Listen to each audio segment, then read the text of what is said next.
Ndewo, welcome to Igbo Learning Plug.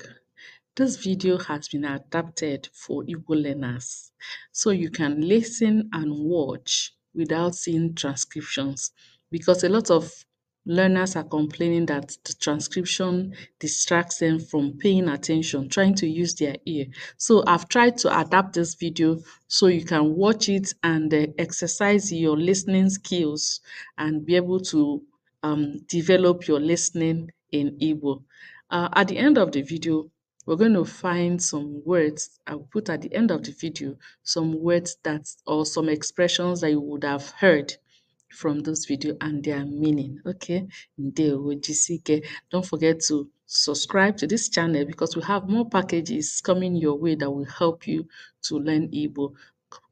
Subscribe, share, and also like. Ndewo.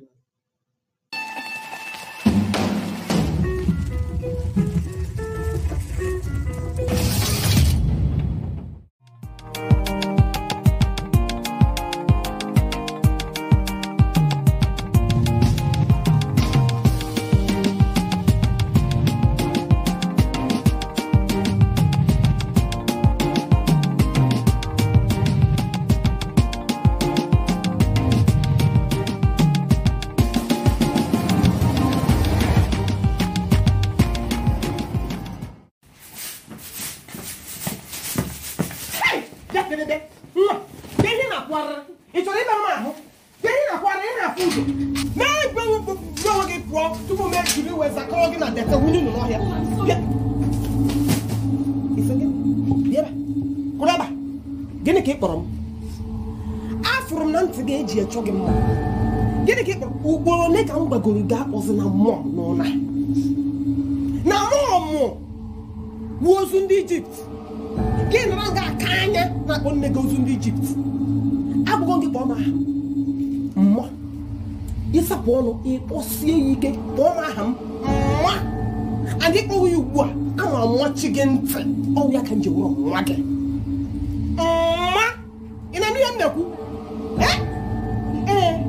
Mana ọ bụrụ na oyibo gụrụ gị agụ nsogbu adịghị kpọọnụ m ma ọ mee ọhịa m na-ahụ ndị ọzọ na-akpọ onwe onye na-akara anya kpọọ nwa ya ozu ndị Ijipt mmụọ achọghị ịnụ ya ọzọ ịnụ ihe m na-agwa gị ajọ nwa so Owere ba nne ya afọ anụ ọhịa ọkwa ụnụ bụ ụmụasị a na-abụ ajọtọ ga-esi menite unenu mụ na na-achọta oshi nchepụta onwu n'ala ọwụ ya ị chọrọ ire ahụ m n'aka ọkwa ya ọ ga-awụ ọkwa hụrụ gị ama asụ gị gị ọfụma sụtụrụ gị bịa tinye ihe ebe a tupu m nwere iwe mmachie gị ntị ihu otu ọ dị bupụta ihe ndị ọzọ ị na-akwụgharị anụ ọhịa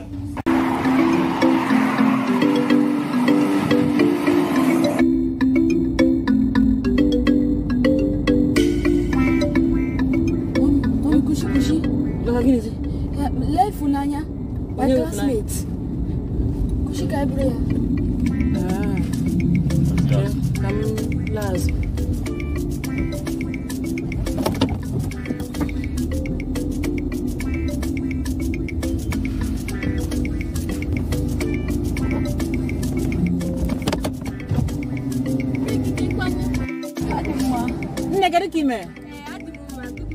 Good morning. Ngwanu, Greg is not in one school, huh? Ngwabatan come pop on school.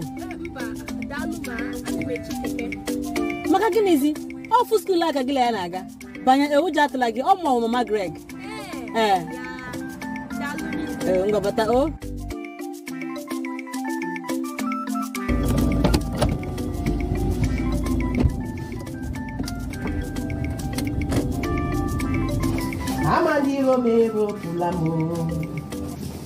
Amandiro mero pulamo, oh namba pipia, mandiro mero pulamo, oh namba pipia, oh na madu, Udochukwu, ne, kedo, I know. Oh, look at us. Why so bad? Can you chimo for the rice going on an edisi? Is you? Ya, ya weke ni kwesịrị ikene m tuo m afa. Ka ịbịa nga na afere ọnụ. ahụ m na inwe nsọpụrụ ị na-ajụ m ọwụ foreign rice local rice ọka na-ewu leenu m anya na ana m eri rice ogbu ọka ọ ihe m na-eri ị na-eri foreign rice lekiri na mụ na gị n'ọnụ kpọrọ result aga m agbago otu ịdị maka ahụ m ike agbago otu ịdị gị nwụọ nga nchọwa gbagharịwa ego m ji akwa gị enwe m ya zụrụ ihe ị chọrọ ịzụ si na shop m pụọ zụrụ ihe pụọ nụ nga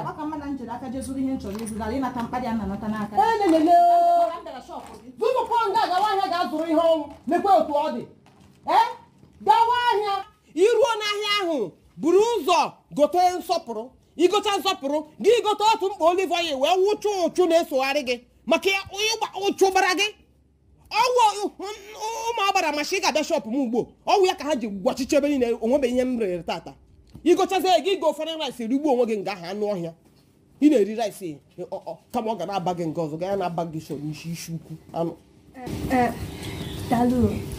Okay. Good afternoon. Hold on. Mma, onye a bụ mma Gregory nwa klaasị m. Onye wa bụrụ m gaa skuul bunatakwa m. Nwa gị nwaanyị na nwa m nwoke nọ n'ofu skuul. So ebugara m ha ọkwa this morning. So m sị ka m bulatakwa ya sikwe n'otu mana kwụna onye nne ya bụ. Child. Nne. Daalụ nne. Ka m labazie.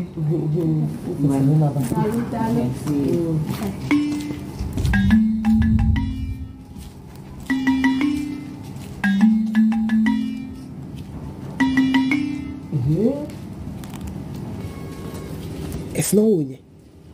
Oh, mma Gregory nwa klaasị m. Hey, mama. Suma nwunye abụ ezigbo. Ekwuchina m ntị. Ọmụma jisi gị kwee na-achọ ọcha ajakasị eze. Cheru. It's not mama blue here.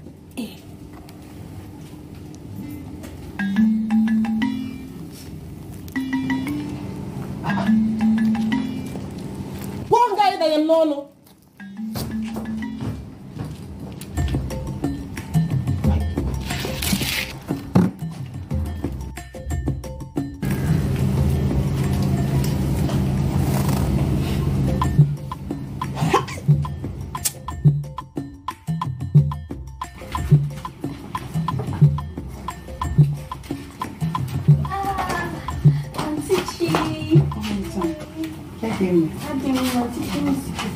Hey, não a miss ela de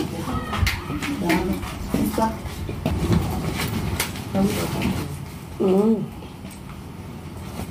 Agata. Agbawa taracha. Ịgwa m na ị ya apụta ebe anya afụhụ gị. Ọ gịnị mere? Sister eje m lelu mmanya ọkụkọ. Mgbe m ji wee nọgide na-eche ndị kọstọma nwere onye mfu nọgide ebe a chijie ike gwụ m nnaba narụzi ezigbo ike gwụchara m chefuo ịkpọ gị eziokwu ịhụrụ agwụ ịkpara ọkụkọ ahụ kwesịrị tụkọcha gị anya gị n'ala tụọ gị ntị gị tụọ gị echiche gị tụọ gị ụbụrụ gị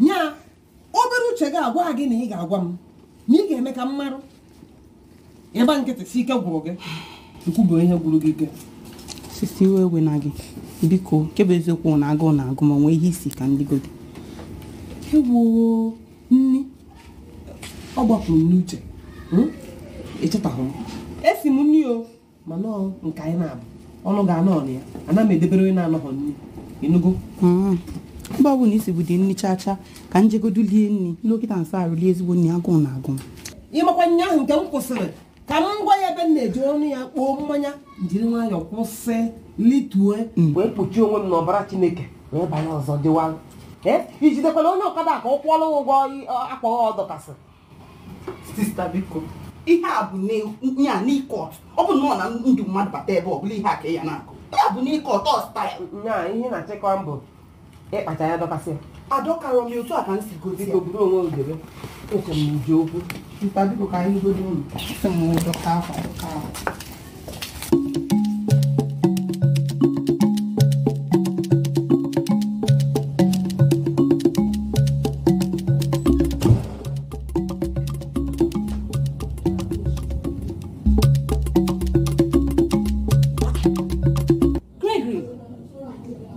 oke ọdụ ọgwụ aka m nọ na-akpọ ke fon gị gịnị jizikwana gị we nwere. Ihu ihe om si gị zụta. Check expiry date ya. Kezi ka iji gbaro iro gị? Mama enwero. Gregory. Ma. Isi na enwero. Kezi ndị bido tụwara masị. Ọmụ amụkwara n'ekiru. Ọwụ na ị chọrọ ibido tụwara masị ma ọ bụrụ ihe n'obi, ị gaghị agwa mmụnwa bụ nne gị. Ngwa, nsogbu adịrọ. Ya ka ebe n'ụlọ. Mama ọ dịrị ụtọ ahụ. Ama gba ife niile mere. Ị ga-agwa m? Ugbu a ka ị bịara. Bekete. Ọ gịnị mere? Mgbe m na-abata, afọ m ịfụnanya na mma ya mgbe a na-eji ụlọ ụka. And out of excitement, we hugged. Maya bịa na-asị ọ bụ njọ ma ịfụnanya bụ ya na-amakọ nwoke.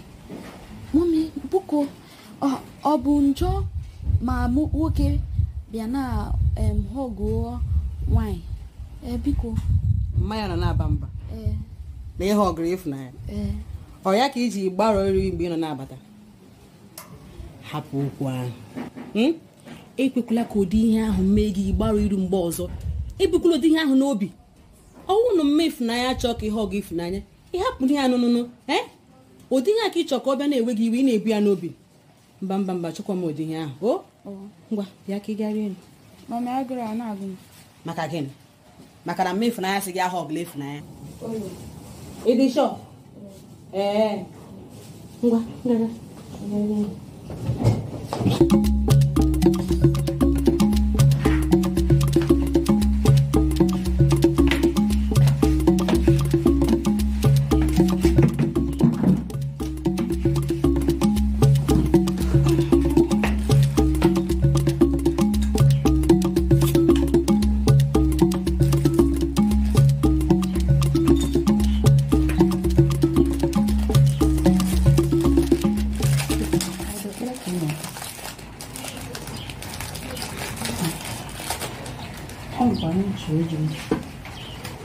Ọ bụla ego enweghị m. Sista ka ebute n'ela ikike ego. Funu bekwa m. Ịka ya afụ. Ịka ya afụ ya. Ịmanụ nnọọ ihe ị chọrọ ikwu kwuo biko. Achọrọ m ịba n'ime mmụọ. Ya na-ewe asị m ka m jụọ gị. Ihe anụnwa mụ na gị kpa maka ịfụnanya gwazikwa anyị. Ife one echetazi m ịma na nka abịala. Gịnị ka ị gwa m ife nwa? Ịkabazia nka ma ihe a ya gwa m mmanya mgbe ọ bụ na nka abịara na. Ihe m gwa gị kụziela ịfụnanya sex education na ịfụnanya na ha eje egwu nwaanyị ịkụzikwala ya. Chelu ọnya bụ ife ịbịalụ mbọsị aghọtasị ọnụ aghọtadụ m ife ị na-ekwu ọkwa ya ka nchegba nkịtị. Nya m were aka m mebie nwa m. Sex. Nya m kpọta nwa m were aka m kụziela ife alụlụ ana. Ọ bụla ọgwụ ọ ma elele biko. Kedu ụdị akọ bụ ife a? Tụfie akwa fichaa ọnụ biko. Kedu ajụ ihe dị na ịkụzi nwatakịrị sex education? Ka ajụ ife dị na ya? Mgbe nke onye kụziri ka m jụọ gị. Mma ya kụziri ihe ọbụla. Mgbe nke m onye kụziri m. Ama nwoke je ebe di m. Ọhọ virgin ka m bụ. Ọ nalụ m ibido mmadụ ife m kwesịrị ime mụọ nwa. Nya chelu ka njike na nya ifele ya ekweghị nnọọ ikuru nnọọ n'ihu nwatakịrị a na-akọrọ ya na nwoke na-emekwa nke nwaanyị. Igbo ifele ọma mmedo ma ekwuru n'ihu ya na-akọ ụdị arụrụ a na. Sista, mgbe nke mmanya agago. Ọwọzi ihe na-eme kịta. Ihe ị na-akọ kịta anwa mmanya sị gị mmanya asịrọ gị. Ihe awa akụkọ mgbe ahụ ọ dị emezi exist. Ụwa sapegokwa anya ka m gwakwa gị. Ngị nwa na-ekwu ihe a ka m gwakwa gị. Ọsọkwa ụwa sapa anya, ọsọkwa ụwa mechie anya. Akụzikwana arụ nwa m ihe ọbụla. Ị nụrụ ihe m na-agwa gị maka ike nji akụ asịrị adụrọ m. Ifele adụọdụ n'anya nọ ihe nchọpụta. Mana a sị na onye ala ọ bụghị onye ala ka ifele na-eme ọ nwanne ya. Ị nụrụ ihe m na-ekwu? Akụzikwana arụ nwa m ihe ọbụla. ka i wee na-asịsịgharị bịa ekwukwara ụgwọ mmanya ya na-aṅụ ekweghị ụgwọ maka mgbe ọbụla ị nata ị na-erituru nshọp mgbe ọbụla m lecha ihe gbakọ mmanwụ gen isi ego ebe haf biko gawa kwụkwọ ụgwọ ihe a kwụọ ụgwọ ihe a maka ama m na iji ego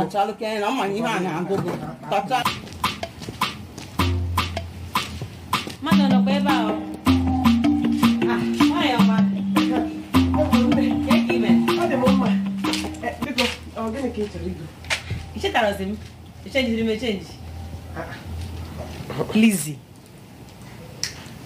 Lizzie kwa Elizabeth Mama Gregory afa dị na ekpochọ obodo nke nnụrụ mbụ afa nwa gị bụ Gringori Gregory nwa m nwoke na nwa gị nwaanyị nọ na same school nọkwa na same class ha abụọ wọyị ha abụọ wụgo eziokwu apụtana n'ife o chere nwa gị na nwa m bụ ọyị ekwuru m ekwu ọkwa ana m agwa Chioma ife anụnwa mana oke amamife ya ama nkwe ya nụrụ ife mmadụ na-ekwu ha biko kedu mgbe ọyị nke a bidoro kedu mgbe o bidoro biko gwa m nwaanyị ọma nwa ụdị oyi ahụ ị chere ụdị oyi ahụ ị chere awụghị ya chacha ọ maka na ha abụọ nọ na same school nọkwa na same class mana ọwụ maka ka ahụ ka m kwuru bịa ihe m kwuru bịa ahụ ka ezi otu isi hụ nwa m nwoke ya ahụ gị na nwa gị nwaanyị ebe ha na-eje ọ sị ka ọ bịa hụ ọgọ enyi ya ọhụrụ n'ụzọ iwe mebọọ ya ọ na-ahụ ọgụ ya o mere ego ọ na-ahụ ọgụ ya o mere ego jee ka m gwa gị ịma kemgbe m hụchara ihe anyị yi n'ụkwụ ka ndị ichie vileji anyị ọ bụ mgba nke mmachi nweghị isi irere ere ya nne nwaanyị dị ka gị nọ nwa gị a na-eme oyi nwaanyị gị na-agbadoro ha aja na-akwadosi ha ike inwekwara uche chachachacha ya ka m na-ajụ gị ihere eme anyway ana m ekwudo okwu ị ga-asụtagoro n'onwe gị tupu gị zụwa nwa maka otu ị dị o gosiri azụ ga-azụ mba gbadoro ha tọọchị ezinne tupu m eme ha anya mechechi na shọpụ mpụọ akpọrọ gị Eliza ka akpọrọ gị Eliza na chọọ ma pụọ nga tupu m ewere iwe yi sagara ugbu a chere ị kapụ na shọpụ nwa ọnụ na-afere ya na-aghụ m ọnụ ka ị wee mara ihe mmemme ọgwụ ya ọ bụ ifuru ihe m ga-eme gị ihe ebe a ma ọ bụ na isi na shọpụ m apụọ ị gaghị alaiki ya gbagọrọ ụkwụ pụọ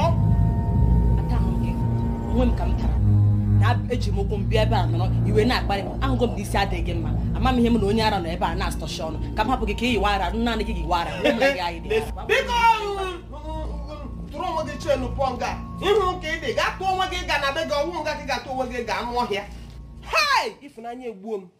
Ịfụnanya egbuo m so ihe na-agụ Ịfụnanya bụ ọyị nwoke na eji a mgbe m ha ka Ịfụnanya afụtụbeghị m nwoke ma ya fọzie iyi nwoke ọkwa m na-agwa efulefu Chioma na-eme ka ọmaka ihe amamihe amankwe anwụọna m anwụ Ịfụnanya egbuo na m nye ihe bụ ihe na-agụ Ịfụnanya chai Ịfụnanya natakwudo ono na ịnwụọ na ama ebe gị otole ka m hụ otole ị ga-eji aga ahụ nwoke anụ ọhịa